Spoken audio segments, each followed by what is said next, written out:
الحمد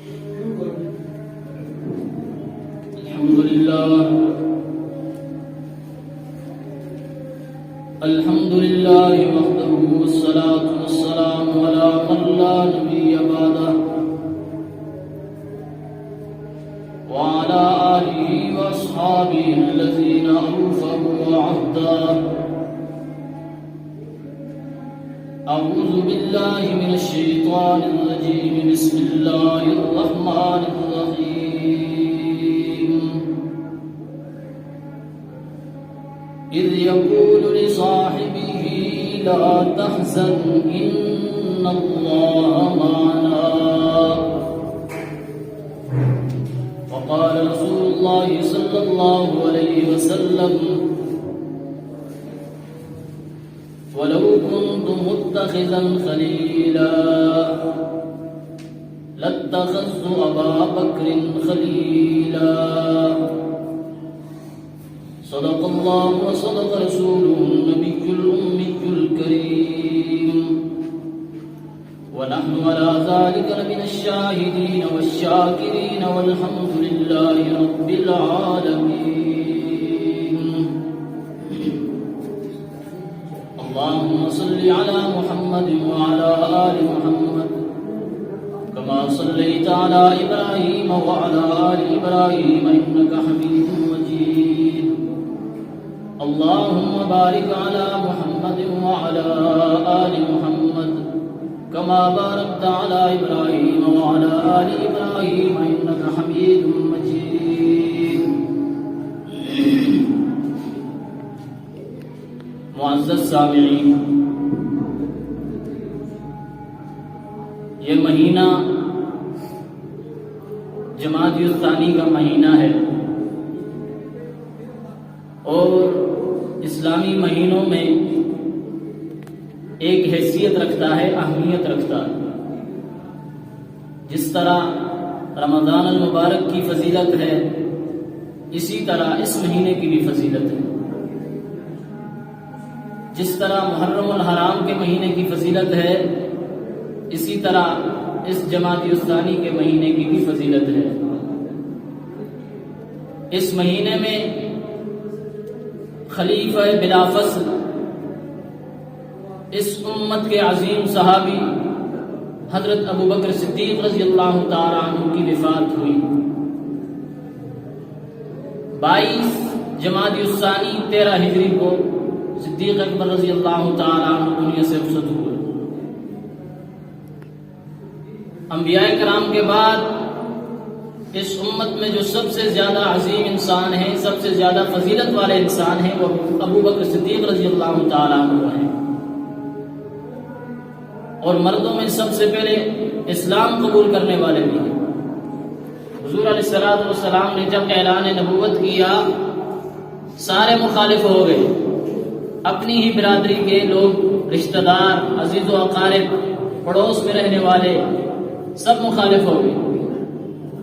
ابو بکر صدیق رضی اللہ تعالیٰ عنہ کو پتہ چلا کہ حضور علیہ الصلوۃ والسلام نے اعلان نبوت کیا ہے. تو پھر صدیق اکبر رضی اللہ تعالیٰ عنہ حضور علیہ الصلوۃ والسلام کی خدمت میں حاضر ہوئے اور جا کر کہا کہ آپ نے اعلان نبوت کیا ہے؟ حضور علیہ الصلوۃ والسلام نے فرمایا ہاں میں نے اعلان نبوت کیا ہے. تو پھر صدیق اکبر رضی اللہ تعالیٰ عنہ نے ان سے دلیل نہیں مانگی کہ آپ دلیل دو نبوت کی تو میں تمہیں نبی مانوں. نبوت کی دلیل نہیں مانگی. اسی وقت حضور علیہ الصلوۃ والسلام پر ایمان لے آئے. یہ انفرادیت، یہ اہمیت اور یہ مقام صرف ابو بکر صدیق رضی اللہ تعالیٰ عنہ کو حاصل ہے، جو مردوں میں سب سے پہلے ایمان لائے. جس طرح حضور علیہ الصلوۃ والسلام مشقتوں سے گزرے، اسی طرح ابو بکر صدیق رضی اللہ تعالیٰ عنہ بھی مشقتوں سے گزرے. جیسے مصائب حضور علیہ الصلوۃ والسلام پر آئے، ویسے ہی مصائب ابو بکر صدیق رضی اللہ تعالیٰ عنہ پر بھی آئے. صدیق اکبر رضی اللہ تعالیٰ عنہ تو اس بات پر فخر کیا کرتے تھے کہ میں آپ کا امتی بھی ہوں اور میں آپ کا سسر بھی ہوں.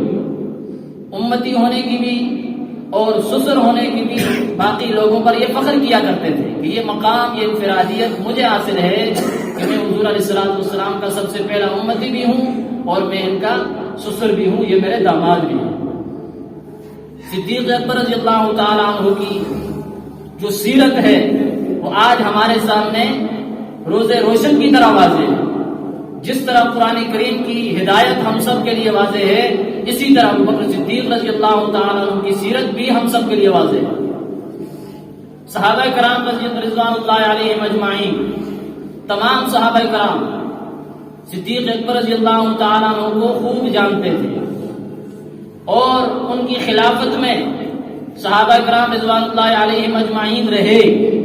ان کی خلوتیں بھی، ان کی جلوتیں بھی ان کے سامنے گزری، ان کی تنہائی بھی، ان کی اجتماعی زندگی بھی اور ان کی انفرادی زندگی بھی صحابہ کرام رضوان اللہ علیہم اجمعین نے دیکھی۔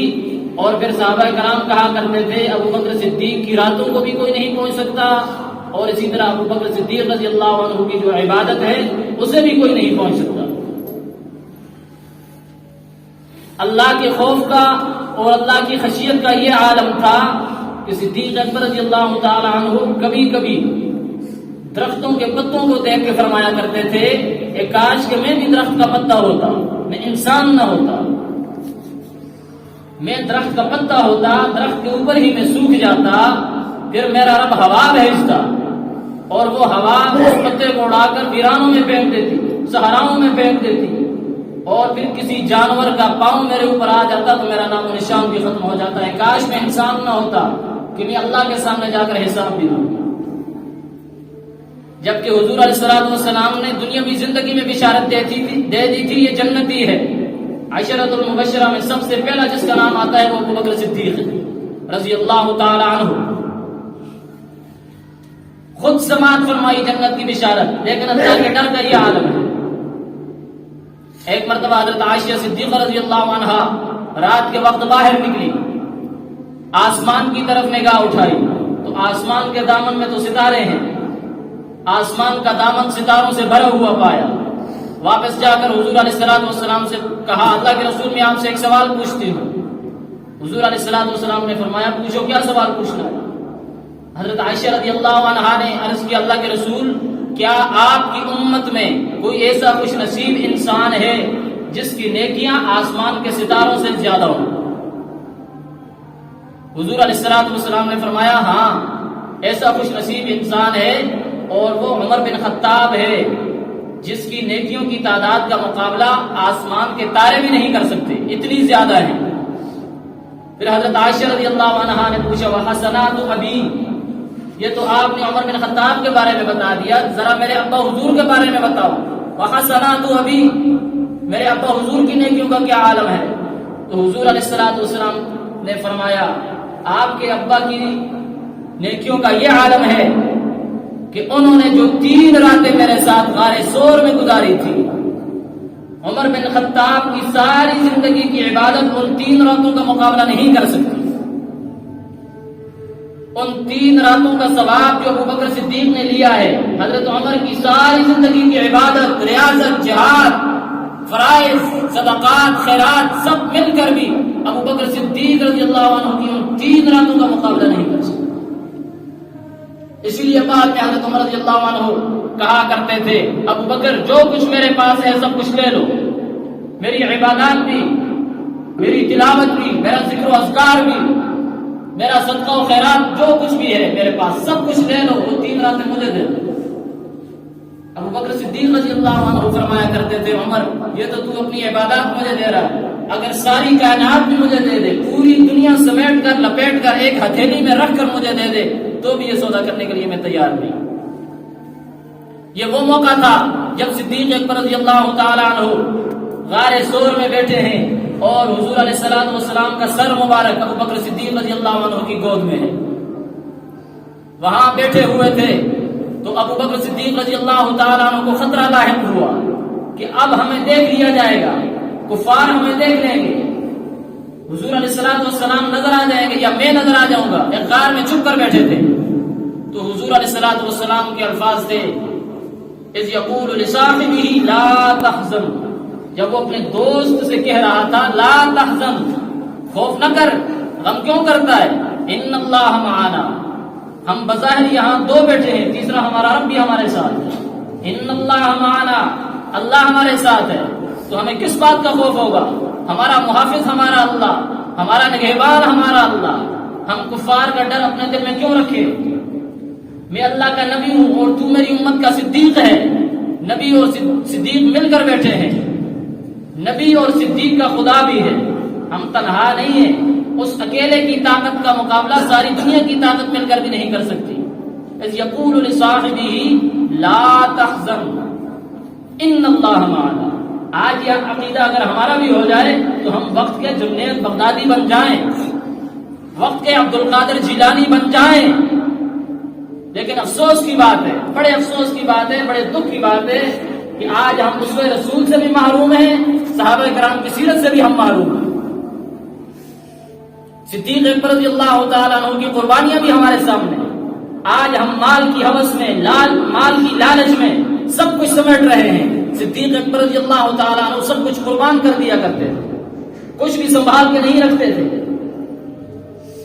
رات کا کھانا کھایا، صبح کی امید نہیں ہوتی تھی کہ ملے گا یا نہیں ملے گا، ہم تو رات ہی تیار کر کے بیٹھ جاتے ہیں، بلکہ مہینوں پہلے کا سامان تیار کر کے بیٹھ جاتے ہیں۔ یہ ہمارا توکل تو نہ ہوا، ہم تو اپنے مسبب الاسباب خود بن گئے کہ ہم خود تیاری کر رہے ہیں، ہمارا ایمان ہی کمزور ہو گیا۔ غزوہ تبوک کو دیکھو، ابو بکر صدیق رضی اللہ تعالیٰ عنہ گھر کا سارا سامان لے کر آئے۔ جب حضور علیہ الصلوۃ والسلام نے کہا من ذا الذی یقرض اللہ قرضا حسنا، کون ہے جو اللہ کو قرض حسنا دے، فیضاعفہ لہ اضعافا کثیرا، اس کے بدلے میں اللہ اس کو اضعاف کثیر دگنا عطا فرمائے گا۔ جس صحابی کے پاس جو کچھ تھا سب کچھ لا کے حاضر کر دیا۔ حضرت عثمان رضی اللہ تعالیٰ عنہ نے 900 اونٹ حاضر کر دیے غلے سے لدے ہوئے، اور 70 تربیت یافتہ جنگی گھوڑے بھی حاضر کر دیے۔ حضرت عمر رضی اللہ تعالیٰ عنہ گھر کے آدھا سامان لے کر آ گئے، آدھا گھر میں چھوڑ دیا، آدھا لا کر دربار نبوت میں حاضر کر دیا۔ حضور علیہ الصلوۃ والسلام نے ادھر ادھر دیکھا، دائیں دیکھا، بائیں دیکھا، صدیق اکبر نظر نہیں آ رہے رضی اللہ تعالیٰ عنہ۔ پھر فرمایا میرا ابو بکر کہاں چلا گیا؟ اتنے میں وہ سامنے سے آ رہے تھے۔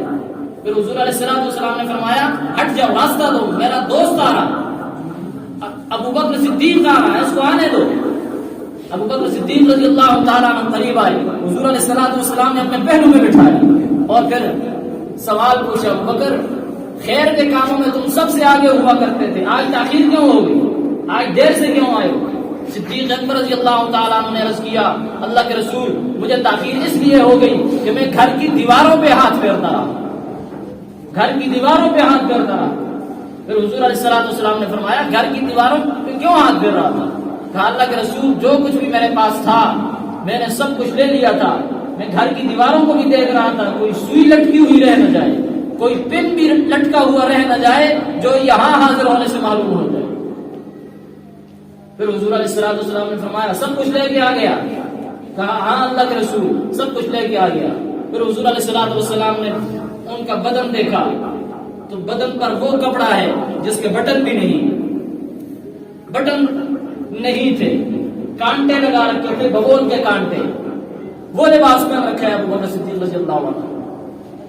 پھر حضور علیہ الصلوۃ والسلام نے فرمایا ابو بکر گھر میں کیا چھوڑا ہے؟ کہا آپ کے بغیر کس کو چھوڑ کے آؤں گا؟ مال و دولت تو وہی تھا جو سب کچھ میں نے لا کر حاضر کر دیا، آپ کو چھوڑ کے آیا ہوں، آپ کی محبت کو اور آپ کے رب کی محبت کو چھوڑ کے آیا ہوں، میرے لیے وہی کافی ہے، میری ساری زندگی کا سرمایہ وہی ہے، مال و دولت نہیں۔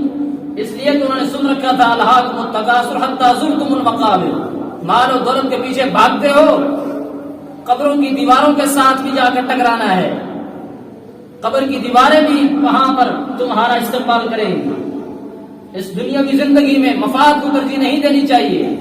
ابو بکر صدیق رضی اللہ عنہ کی زندگی ہمارے سامنے ہے، غرض کو ترجیح نہیں دینی چاہیے، جو کچھ بھی ہو سب کچھ حاضر کر دو۔ اللہ کا دین لٹ رہا تھا، ابو بکر صدیق رضی اللہ عنہ کے مال نے اسے آبیاری عطا فرمائی، صحابہ کرام کی قربانی نے انہیں آبیاری عطا فرمائی۔ یہ اسلام ہمارے دامن میں ویسے تو نہیں آیا، کسی نے گھر سے لا کر ہمیں ہاتھ میں تو نہیں دیا۔ اگر ہم غور کریں تو صحابہ کرام کی لاشیں ملیں گی، صحابہ کرام کا خون ملے گا، صحابہ کرام کے یتیم بچے ملیں گے، ان کی بیوہ عورتیں ملیں گی۔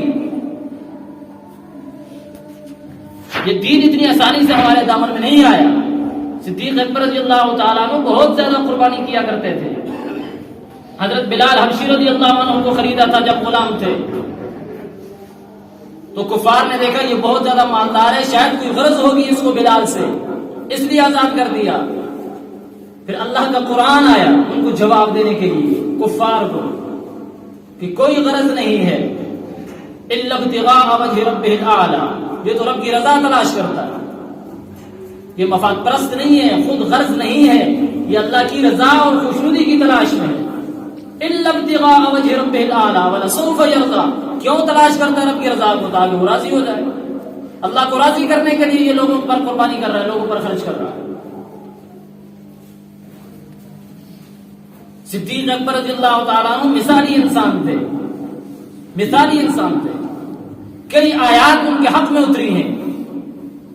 ایک مرتبہ یہی آیت تلاوت کرتے ہوئے جا رہے تھے، من ذا الذی یقرض اللہ قرضا حسنا ویضاعفہ لہ اضعافا کثیرا، کہ کون ہے جو اللہ کو قرض حسنا دے گا، اللہ اس کے بدلے میں بہت زیادہ عطا کرے گا۔ راستے میں جا رہے تھے یہ تلاوت کرتے ہوئے، قریب میں کچھ یہودی بیٹھے ہوئے تھے۔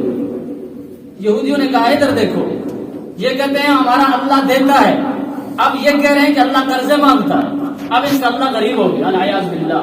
اللہ کی شان میں گستاخی کر دی یہودیوں نے۔ ابو بکر صدیق رضی اللہ عنہ کو غصہ آیا تو جس یہودی نے یہ کہا تو اس کے منہ پہ زوردار تھپڑ مارا، اور اتنا زوردار تھپڑ مارا کہ وہ نیچے زمین پر گر گئے۔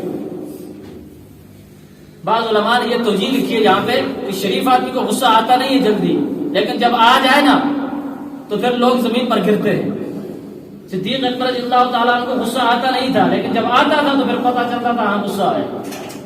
یہودی نیچے گر گیا زمین پہ، ابو بکر صدیق رضی اللہ تعالیٰ عنہ چلے گئے، وہاں ان کے سامنے اٹھ کے کھڑا نہیں ہوا، اگر اٹھ کے کھڑا ہوتا تو دوسرا تھپڑ بھی لگتا، وہ وہیں پڑا رہا۔ ابو بکر صدیق رضی اللہ عنہ چلے گئے، یہودی وہاں سے اٹھا، سیدھا رسول اللہ صلی اللہ علیہ وسلم کی بارگاہ میں پہنچا اور جا کر کہا تم دعوے کرتے ہو میرا ابو بکر صدیق کسی پہ ظلم کا ہاتھ نہیں اٹھاتا، میری طرف دیکھو، میرا چہرہ مار مار کے لال کر دیا، کتنا زوردار تھپڑ مارا مجھے۔ حضور علیہ السلام نے ابو بکر صدیق کو طلب کر لیا کہ آپ یہاں ہو۔ ابو بکر صدیق رضی اللہ تعالیٰ عنہ جب حاضر ہوئے، حضور علیہ السلام نے فرمایا تم نے اس کو تھپڑ مارا ہے؟ یہ تو امت کا صدیق ہے، جھوٹ کیسے بولتا؟ ہاں اللہ کے رسول میں نے مارا۔ تو یہودی کو حکم دیا اب تم بدلہ لے سکتے ہو ابو بکر صدیق سے۔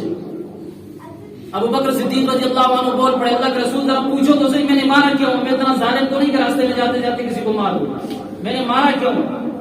حضور علیہ السلام نے یہودی سے پوچھا کیا جرم کیا تھا تم نے؟ وہ تو منکر ہو گیا، کہنے لگا میں نے کچھ نہیں کیا۔ ابو بکر صدیق نے بتایا اس نے اللہ کی شان میں گستاخی کی تھی کہ یہ کہا تھا اللہ غریب ہو گیا، قرضے مانگتا ہے، اس لیے میں نے تھپڑ لگایا۔ جب اس سے پوچھا وہ اس نے انکار کر دیا۔ اتنے میں حضرت جبرائیل علیہ السلام وحی لے کر آئے، آسمان سے وحی نازل ہو گئی ابو بکر صدیق رضی اللہ تعالیٰ عنہ کے حق میں، ان الذین قالوا ان اللہ فقیر ونحن اغنیاء لقد سمع اللہ قولا الذین قالوا ان اللہ فقیر ونحن اغنیاء۔ وہی جملے ہیں یہودی نے یہ کہا تھا اب ہم غنی ہیں خدا فقیر ہو گیا۔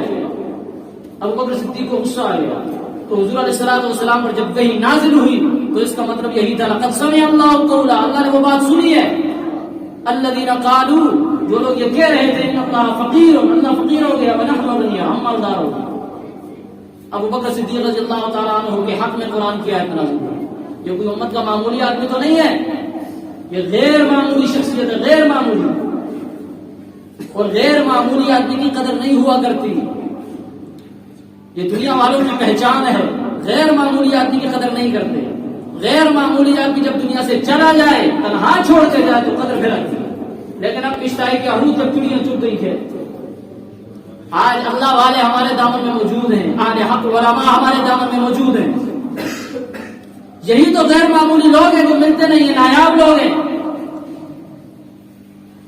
اللہ ایسے لوگوں کو کہیں کہیں پیدا کرتا ہے، ہر جگہ پیدا نہیں کرتا۔ جو صدیق اکبر کی تاریخ زندہ کرتے ہوں، عمر بن خطاب کی تاریخ زندہ کرتے ہوں، عثمان ذو النورین کی تاریخ زندہ کرتے ہوں، علی المرتضیٰ کی تاریخ زندہ کرتے ہوں۔ آج جھوٹے نبیوں کے خلاف لڑنے والا کون ہے؟ عمر بن خطاب تو نہیں آئے گا، ابو بکر صدیق تو نہیں آئے گا، یا وحشی بن حرب تو نہیں آئے گا جس نے مسلمہ کا گلا کاٹا تھا، وہ تو آ کر نہیں کہے گا ابو بکر صدیق نے وہ سبق ہمیں دے دیا ہے. فتنہ عنفیوں کا زار مٹایا کس نے؟ زور ردت کا زمانے سے ہٹایا کس نے؟ کفر کو موت کا پیغام سنایا کس نے؟ فارس و روم کو مٹی میں ملایا کس نے؟ ثانیت نہیں ہے اللہ کا شیدائی ہے، جا کے بھی پہلو محمد میں جگہ پائی ہے. یا تو صدیق کے اوصاف کا اقرار کرو ورنہ لازم ہے کہ قرآن سے انکار کرو. صدیق اکبر کوئی معمولی آدمی ہے؟ یہ معمولی آدمی نہیں ہے، غیر معمولی آدمی. صدیق اکبر رضی اللہ تعالیٰ عنہ کی طرح نماز ہم نہیں پڑھ سکتے، روزہ ہم نہیں رکھ سکتے، اپنے گناہوں پر ندامت اور شرمندگی کا اظہار ہم نہیں کر سکتے. وہ پاک ہونے کے باوجود، گناہوں سے محفوظ ہونے کے باوجود رب کی بارگاہ میں روتے ہوئے نظر آتے ہیں. ہم گناہگار بدکار ہونے کے باوجود دنیا والوں کے سامنے حشاش بشاش ہو کے جاتے ہیں، خدا کے سامنے دیا کرتے ہیں. گناہ کر کے ہم اس پر جم جاتے ہیں، ہمیں احساس نہیں ہوتا. صحابہ کرام رضوان اللہ علیہم اجمعین صدیق اکبر رضی اللہ عنہ کی صداقت پر فخر کیا کرتے تھے کہ صدیق ہونے کا لقب تو ہمیں نہ مل سکا، ابو بکر صدیق کو مل گیا. جب حضور علیہ الصلوۃ والسلام معراج سے واپس آئے، ابو جہل نے انکار کیا اور مذاق بنا لیا. یہ کیسے ہو سکتا ہے؟ ایک ہی رات میں مسجد حرام سے مسجد اقصی تک، پھر وہاں سے پہلے آسمان تک، ساتویں آسمان تک، وہاں رب سے ملاقات، جنت اور جہنم کے نظارے، یہ ایک دن میں کیسے ہو گیا؟ ایک ہی رات میں. جب اس نے سنا تو سیدھا ابو بکر صدیق کے دروازے پر پہنچا کہ ان کی ہر بات مانتے ہو؟ کہا ہاں ضرور مانتا ہوں. کہا یہ بھی مانو گے کہ کون سی؟ ایک ہی رات میں ساتوں آسمانوں کی سیر کر لی، جنت اور جہنم کو دیکھ لیا، رب سے ملاقات ہو گئی، اس بات کو مانو گے؟ ابو بکر صدیق نے کہا اگر تو اپنی طرف سے کہہ رہا ہے تو بدبخت میں اس بات کو ماننے کے لیے تیار نہیں ہوں. ہاں اگر ان سے سن کے آ رہا ہے تو سب سے پہلے تصدیق کرنے والا بھی میں ہوں. تم ٹھہر جاؤ، میں خود جاتا ہوں تصدیق کرتا ہوں. پھر حضور علیہ الصلوۃ والسلام کی بارگاہ میں پہنچے اور پھر خود سنا. جب سنا تو تصدیق ہو گئی. پھر کہا ہاں ابو جہل، اب تیری بات کو میں مانتا ہوں کہ تو جو کچھ بھی کہتا ہے ضد اور حسد کی بنیاد پر کہہ رہا ہے، یہ سچے ہیں جھوٹا تو ہے. اب مجھے یقین ہو گیا. اس لیے حضور علیہ الصلوۃ والسلام نے فرمایا تھا یہ اس امت کا صدیق ہے. صدیق اور صدیق وہ لوگ ہیں جن پر اللہ تعالیٰ نے انعام کیا ہے. صراط الذین انعمت علیہم الذین انعم اللہ علیہم من النبیین والصدیقین والشہداء والصالحین. سب سے پہلا انعام صدیقین پر ابو بکر صدیق ہیں جن پر ہوا ہے. صدیقین میں سب سے پہلا انعام ابو بکر صدیق پر ہوا. انبیاء میں سب سے پہلا انعام حضور علیہ الصلوۃ والسلام پر. حدیث میں آتا ہے حضور علیہ الصلوۃ والسلام ایک مرتبہ جا رہے تھے کہیں، دائیں طرف حضرت ابو بکر صدیق تھے اور بائیں طرف حضرت عمر تھے رضی اللہ عنہما. یہ دائیں طرف ابو بکر صدیق اور بائیں طرف حضرت عمر رضی اللہ تعالی عنہما دونوں جا رہے تھے. صحابہ کرام سامنے بیٹھے ہوئے ہیں. پھر دونوں کے ہاتھ یوں اس طرح اوپر اٹھائے تھے، ایسے ہاتھ اٹھا کے کہا تھا ھاکذا نحشر یوم القیامہ، ہمیں قیامت کے دن اسی طرح اٹھایا جائے گا کہ میرے دائیں طرف ابو بکر صدیق ہوں گے اور بائیں طرف عمر بن خطاب ہوں گے. درمیان میں نبوت، دائیں طرف صداقت، بائیں طرف عدالت ہو اور اللہ کے دربار میں جا کر حاضری ہو. ان کی سیرت اپنانے کی ضرورت ہے، ان سے دشمنی کرنے کی ضرورت نہیں ہے. ان کا کردار اپنانے کی ضرورت ہے. دنیا والوں کو گفتار سے نہیں کردار سے متاثر کرو. گفتار تو ابو جہل کی بھی تھی، ابو لہب کی بھی تھی، لیکن دوسری طرف ان کا کردار دیکھو. جب حضور علیہ الصلوۃ والسلام صفا پہاڑی پر گئے، یہ نہیں کہا میں سچ بولتا ہوں تم سے، سب سے پہلے یہ کہا تم نے مجھے کیسا پایا، میرا کردار بس ذرا بتاؤ. هل وجدتمونی صادقا او کاذبا، کیسا پایا تم نے مجھے؟ 40 سال میری زندگی کے پورے ہو گئے، اب نبوت مجھے ملنے والی ہے، مل گئی ہے، نبوت مل چکی ہے. جربنا کا مرارا، سامنے دشمن تھے، کفار مکہ تھے، سب کے سب ایک ہی آواز میں بولے جربنا کا مرارا ما رأینا فیک الا صدقا، آپ کے اندر ہمیں سچائی کے سوا کچھ پایا ہی نہیں. آپ نے جب بھی بات کی ہے ہمیشہ سچی بات کی. آپ کے پاس جب بھی امانت رکھی گئی آپ نے ہمیشہ اس امانت کا خیال کیا. ہم آپ کو امین مانتے ہیں، ہم آپ کو صادق مانتے ہیں. امانت اور صداقت کا سبق ہم آپ سے لیتے ہیں. صحابہ کرام کی جو زندگی ہے آج ہمارے سامنے بالکل واضح ہے. اور یہ جو مہینہ گزر رہا ہے جمادی الثانی کا، اس مہینے میں صدیق اکبر رضی اللہ تعالیٰ عنہ دنیا سے چلے گئے. جب دنیا سے جا رہے تھے تو جسم پر جو چادر تھی اسی کے بارے میں حضرت عائشہ کو وصیت کی کہ آ جانا اور اسی میں مجھے کفن دے دینا کہ میں اللہ کے سامنے اس حالت میں حاضر ہوں گا تاکہ میرا یہی حال ہو. نماز کا وقت پورا ہو رہا ہے، سنتیں ادا کرنے